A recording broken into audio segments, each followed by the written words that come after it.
नमस्कार सगळ्यांना. श्री स्वामी समर्थ. तर गुरुपौर्णिमेनिमित्त संक्षिप्त श्री गुरुचरित्र या ग्रंथाचं पारायण कसं करावं, त्याचबरोबर पारायण करताना आपल्याला कोणकोणत्या नियमाचं पालन करायचं आहे, तसेच हे पारायण करताना पूजा मांडणी करावी का, पारायणाला कोणत्या दिवशी सुरुवात करावी, पारायण करताना वाचनाची वेळ जी आहे तर ती कोणती ठेवावी, तसेच भरपूर जणांना असा देखील प्रश्न पडलेला असतो की पारायण जे आहे तर ते न नियम पाळता करावं का, म्हणजे संक्षिप्त श्री गुरुचरित्र जे आहे तर ते न नियम पाळता वाचन केलं तर चालेल का, अशा संपूर्ण प्रश्नाचे आज मी उत्तर देणार आहे. तसेच हे पारायण केल्यानंतर आपल्याला उद्यापन देखील करायचं असतं, तर ते उद्यापन कसं करावं या संदर्भात संपूर्ण माहिती मी तुम्हाला आज सांगणार आहे. तर बघा, गुरुपौर्णिमा येत आहे आणि गुरुपौर्णिमेनिमित्त भरपूर जणांनी सेवेला सुरुवात देखील केली आहे, कारण भरपूर जणांचा संकल्पयुक्त सेवा म्हणजे 108 दिवसाची सेवा आहे. तर भरपूर जणांनी सेवेला सुरुवात पण केली आहे. पण तुम्हाला गुरुचरित्र पारायण करणं जर शक्य नाही, म्हणजे आता त्या गुरुचरित्र पारायण जेव्हा करतो तर त्या नियमाला भिवूनच भरपूर जण पारायण करत नाहीत. आता नियम इतके कठीण नाहीत, पण गुरुचरित्र हा अत्यंत प्रभावी ग्रंथ आहे आणि या ग्रंथाचे पारायण करून भरपूर जणांचे आयुष्य जे आहे तर ते बदलून गेले आहेत. म्हणून आवर्जून तुम्ही या गुरुपौर्णिमेनिमित्त 7 दिवसाचं गुरुचरित्र पारायण करावं. पण भरपूर जणांना काही ना काही अडचणी असतात, काही ना काही प्रॉब्लेम असतात, तर त्यांच्या अडचणी प्रॉब्लेम मी समजू शकते. तर अशा वेळेस तुम्ही न घाबरता संक्षिप्त श्री गुरुचरित्र या ग्रंथाचं पठण करावं. आता गुरुपौर्णिमेनिमित्त तुम्ही उद्यापासून जरी सुरुवात केली तरी चालेल. आता बघा, भरपूर जणांना असं वाटतं की संक्षिप्त गुरुचरित्र पारायण करताना आता आपल्याला नियम पाळणं शक्यच होत नाही, तर मग कसं पठण करावं. तर सगळ्यात पहिल्यांदा मी तुम्हाला हेच सांगते की जेव्हा आपल्याला नियमच पाळणं शक्य होत नाहीत, तर अशा वेळेस तुम्हाला आपल्या गुरूंची सेवा करायची आहे, कारण आपल्याला आपल्या गुरूंनी भरपूर सारं दिलं आहे.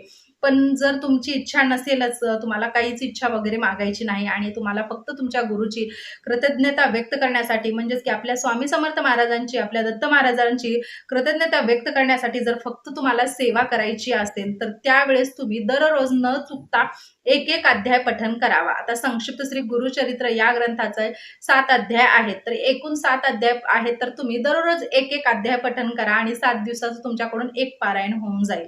जसं की आपण नित्यसेवा करतो त्या पद्धतीने तुम्ही एक अध्याय वाचून दररोज नित्यसेवेसोबत तुम्ही जर या संक्षिप्त श्री गुरुचरित्र या पठणाला सुरुवात केली, तर तुमची इच्छा पण पूर्ण होऊन जाईल. म्हणजेच की महाराजांची जी आपण कृतज्ञता व्यक्त करणार आहोत आपल्या गुरूंची, तर ती कृतज्ञता व्यक्त करण्याची जी सेवा आहे, तर ती सेवा देखील तुमच्याकडून घडून जाईल आणि गुरुचरित्राचं देखील पठण होऊन जाईल. म्हणजेच की संक्षिप्त श्री गुरुचरित्राचं पठण होऊन जाईल. अशा पद्धतीने तुम्ही न नियम पाळता देखील सेवा करू शकता. आता तसेच भरपूर जणांना संकल्पयुक्त सेवा करायची असते, कारण प्रत्येकांच्या इच्छा असतात की त्यांना इच्छा म्हणजे पूर्ण होण्यासाठी सेवा करायची असते. अशांनी 11, 21, 51 दिवसाचा संकल्प करावा. पहिल्यांदा आपल्याला संकल्पच करायचा असतो.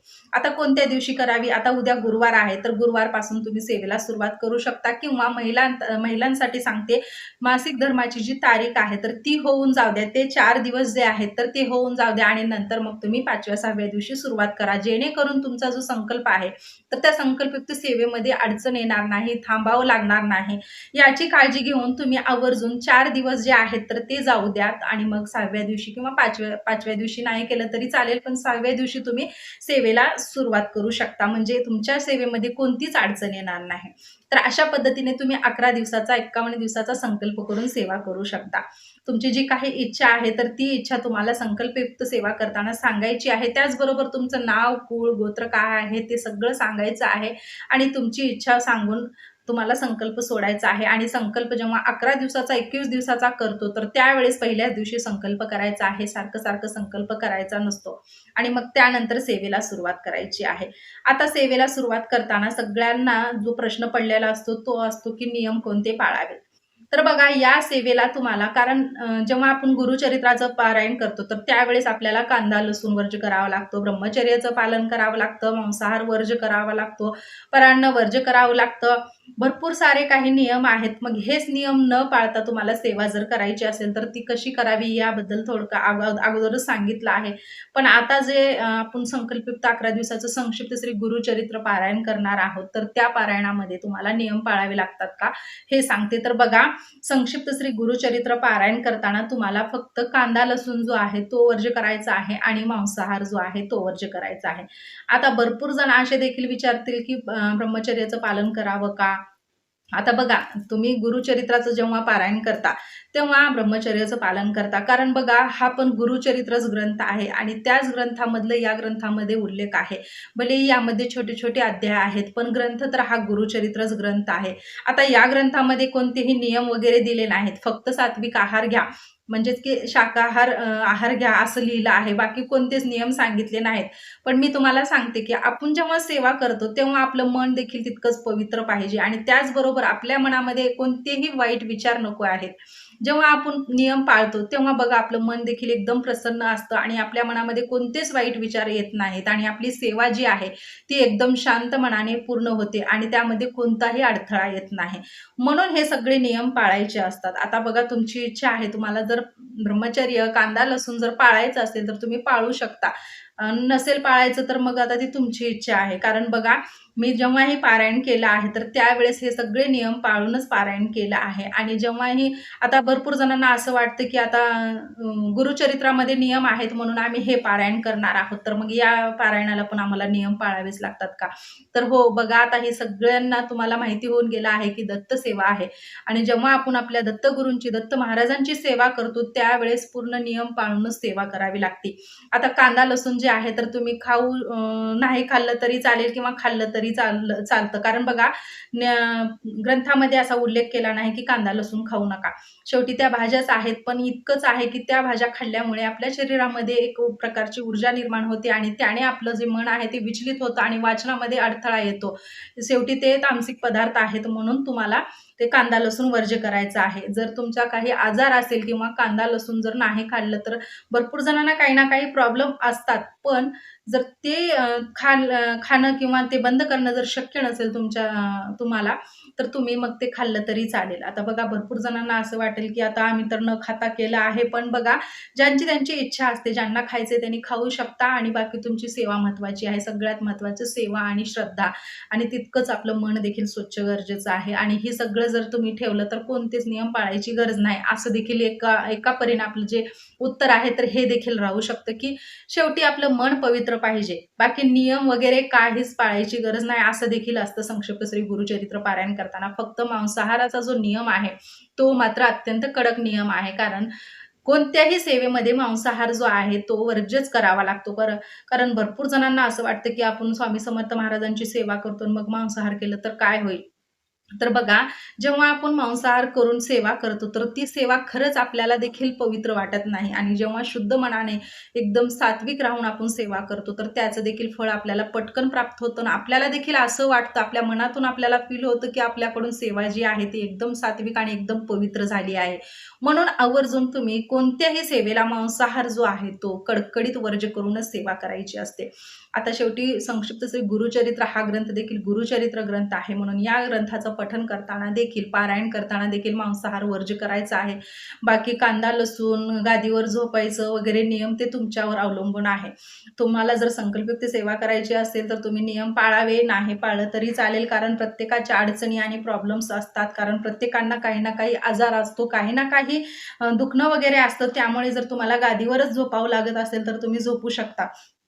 काहीच अडचण नाही. कारण या ग्रंथामध्ये पण कोठेच उल्लेख केला नाही की या नियमाचं तुम्ही पालन करा. फक्त सरळ-सरळ यामध्ये लिहिलं आहे की सात्विक आहार घ्या. फक्त आपलं जे अन्न आहे तर ते सात्विक ठेवा आणि त्यामध्येच तुमचं आचरण देखील सात्विक होण्यास मदत होते. बघा तुम्ही फक्त एवढाच नियम पाळा की तुम्ही खाण्यापिण्याकडेच लक्ष द्या. एकदम सात्विक जेवण करा. आता भरपूर जण आहेत की डाळ, भात आणि मी माझं स्वतःचं सांगते. मी फक्त कांदा, लसूण वर्ज्य केला होता. बाकी सर्व जेवण मी घेतलं होतं. डाळ, भात, भाजी, पोळी आपल्या घरामध्ये जे काही असतं तर ते शेवटी आपली हेल्थ देखील तितकीच महत्त्वाची असते. म्हणून मी फक्त कांदा, लसूण वर्ज्य करून बाकी सगळं जेवण करून मग हे पारायण केलं होतं. असं मी स्वतः देखील हे पारायण केलं आहे. बाकी मांसाहार तर अजिबात आमच्याकडे नसतो. त्यामुळे मांसाहाराचा काही संबंधच नाही आणि त्यानंतर बघा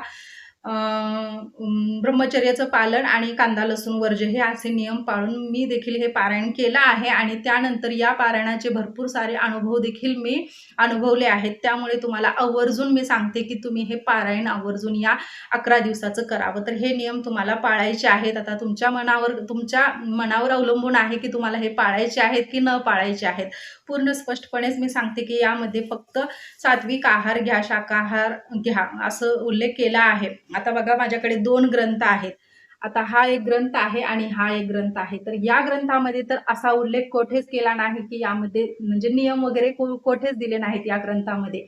पण या ग्रंथामध्ये सात्विक आहार घ्या म्हणून या ग्रंथामध्ये नियम दिले आहेत. पण बघा शेवटी दत्तसेवा आहे आणि दत्तसेवा करताना आपल्याला नियम वगैरे पाळायचेच आहेत. आपल्या महाराजांचे, आपल्या दत्तगुरू महाराजांचे आभार मानण्यासाठी आपल्याला ही 7 दिवस हे 11 दिवस कसे निघून जातील समजत नाही. म्हणून माझी तर एवढीच विनंती आहे सगळ्यांना, की नियम पाळूनच तुम्ही पारायण करा. आणि जर नियम पाळणं शक्यच होत नाहीत, तर मग तुम्ही संकल्पयुक्त सेवा करू नका. तुम्ही दररोज एक अध्याय पठण करा. हे मी स्पष्टपणे सांगते तुम्हाला, कारण नियम पाळूनच सेवा करा. बघा सेवेमध्ये देखील पावित्र्य जपणं तितकंच महत्त्वाचं आहे. म्हणून सेवा ही वरवरची करू नका. एकदम अंतःकरणातून सेवा करा. तुमची इच्छा नक्की पूर्ण होईल. आता कळकळीनं मी इतकं सांगितलंच आहे, तर आता शेवटी तुमची इच्छा आहे. त्यानंतर आता बघा सगळ्यांचा प्रश्न असतो, की मांडणी करावी का? पूजा मांडणी. आता पूजा मांडणी केली तर चालेल, नसेल तर 11 दिवस तुम्ही या ग्रंथाचं पठण करून तुम्ही जागेवर ठेवलं तरी चालेल. अशा पद्धतीने तुम्हाला पूजा मांडणी वगैरे करायची गरज नाही. असेल जागा तर करू शकता. आपल्या दत्त महाराजांचा, आपल्या स्वामी समर्थ महाराजांचा फोटो वगैरे असेल, मूर्ती असेल, तर तुम्ही मांडणी करून, पूजा मांडणी करून तुम्ही वाचन करू शकता. त्याचबरोबर बघा भरपूर जणांना वेळेचं आणि वाराचं पण महत्त्व जाणून घ्यायचं असतं. तर कोणत्याही गुरुवारी आता 9 तारखेपासून म्हणजे उद्याच्या गुरुवारपासून तुम्ही 11 दिवसाचा संकल्प करा आणि सेवेला सुरुवात करा.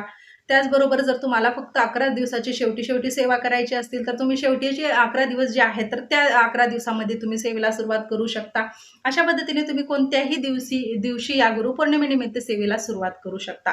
त्याचबरोबर बघा आता भरपूर जणांना वेळ पण जाणून घ्यायची असते. तर आता बघा तुम्ही 12 ते 12:30 या वेळेमध्ये वाचन करू नका. सगळ्यांना माहिती आहे, की 12 ते 12:30 ही वेळ दत्त महाराजांच्या भिक्षेची असते आणि या वेळेमध्ये सेवा कोणतीच केली जात नाही. म्हणून तुम्ही 12 ते 12:30 ही जी वेळ आहे तर ती ठेवा आणि बाकी कोणत्याही वेळेत म्हणजे सकाळी तुम्ही ब्रह्ममुहूर्तावर उठून वाचन केलं तरी चालेल, दुपारी केलं तरी चालेल. फक्त 4च्या अगोदर वाचन हो शक्यतो. 4च्या अगोदर. झालं 4:30 तरी काही हरकत नाही. एखादा अर्धा तास पुढे गेला तरी काही हरकत नाही. तर अशी तुम्ही सकाळी तुम्ही पहाटेपासून तर संध्याकाळी 4-4:30 पर्यंत सेवा करू शकता. अशा पद्धतीने तुम्हाला ही वेळ ठेवायची आहे. त्याचबरोबर एकच वेळ ठेवा. वाचन करताना नेहमी सुस्पष्ट वाचन करावं. नाही की फास्ट वाचन करायचं आणि फक्त डोळ्याने असं वाचत राहायचं, असं न करता आपण वाचन केलेलं आपल्या कानाला ऐकू येवं इतपत मोठ्याने वाचन करायचं आणि एकदम व्यवस्थित सुस्पष्ट वाचन करायचं. आता एखादा चुकला शब्द तरी काही हरकत नाही. आपल्याला महाराज किंवा आपले दत्त महाराज कोणतीच सजा वगैरे देणार नाहीत. तरी एखादा शब्द जर चुकला तर नंतर रिपीट करून तुम्ही वाचन करू शकता. अशा पद्धतीने एकदम सुस्पष्ट वाचन करायचं आणि एकदम एका लयेमध्ये वाचन करायचं, फास्ट वाचन करायचं नाही. त्याचबरोबर बघा वेळ जी आहे ती एकच ठेवायची. सकाळी 10ला वाचन केलं तर दररोज 10लाच वाचन करा. सकाळी पहाटे जरी तुम्ही उठून जर पहाटे वाचन करत असाल तर पहाटेच वाचन करा. संध्याकाळी 4 पर्यंत जर वाचायचं असेल तर तुम्ही 2ला वाचनाला सुरुवात केली तर तुमचं 4 पर्यंत होऊन जाईल. हा जो ग्रंथ आहे तर या ग्रंथाचं सांगते मी. या ग्रंथामध्ये थोडे मोठे अध्याय आहेत आणि या ग्रंथामध्ये एकदम छोटे अध्याय आहेत. बघू शकता हा ग्रंथ जो दोन्ही पण मी अक्कलकोटवरूनच घेतला आहे.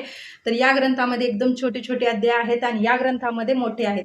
तर या ग्रंथाचं पठण करताना 2 तास लागतात. म्हणजे व्यवस्थित वाचन जर आपल्याला सुस्पष्ट भाषेत जर करायचं असेल तर ह्या ग्रंथाचं पठण करताना 2 तास लागतात आणि या ग्रंथाचं पठण करताना बरोबर 1 ते सव्वा तास लागतो. नवीन असाल तर 1.5 तास लागेल. कारण हा पण ग्रंथ जो आहे तो पाठ व्हायला म्हणजे वाचनाला जे आपल्याला वेळ लागतो तर त्यामुळे 1 ते 1.5 तास लागू शकतं या पण ग्रंथाचं पठण करायला. कारण एकदम सुस्पष्ट भाषेत, एकदम स्वच्छ भाषेत आपल्याला हे पठण करायचं आहे. त्यानंतर बघा आता वेळ जी आहे ती 1 ठेवा म्हणजे 1-1.5 तासामध्ये तुमचं हे होऊन जाईल. आता प्रत्येकाकडे सेम ग्रंथ जो आहे तो नसेल, वेगवेगळा असू शकतो. म्हणून मी सांगते की 1 ते 2 तासामध्ये वाचन होत राहील. त्यामुळे तुम्ही वेळ जी आहे ती एकच ठेवा. आणि त्यानंतर या दिवशी आपल्याला कांदा लसूण जो आहे तो वर्ज करायचा आहे. बाकी तुम्हाला सगळे नियम तर अगोदरच सांगितले आहे.